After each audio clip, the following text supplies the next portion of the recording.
the biggest devil on the street, but now you giving God praise. I remember when you was on drugs, but now you giving God glory. I remember when you used to go from house to house, but now you're giving God praise. You are actually the glory of God. You're allowing people to know who he is. You're allowing people to know what he's able to do. Yeah, I used to gangbang. Yeah, I used to watch pornography. Yeah, I used to be the biggest devil you know. But now I am the glory of God.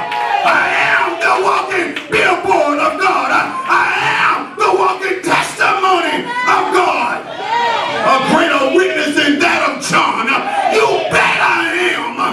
Before he would say nothing out of the way. We need to be so full of Jesus. That's right. That we change the atmosphere when we walk into a place. That's right.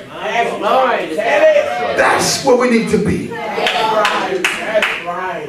A greater work than that of John.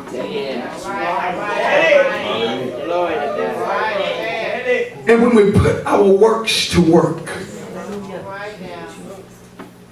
now what it is it's a cycle. Talking about the glory. It's a cycle. And a lot of people are in their church and they're saying, God, send your glory. Send your power. But the cycle is, I go out here and I perform my work.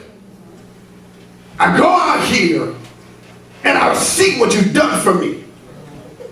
And then I come in the house of God and I proclaim who you are. I give you glory. And then you, in return, send your glory. I work. I give you glory. I receive your glory. I work. I give you glory. I receive your glory. I work. I give you glory. I receive your glory. I work. I give you glory. And then I receive your glory. It's a process. You just walk in and say, God, send your glory. He's going to say, where is my glory?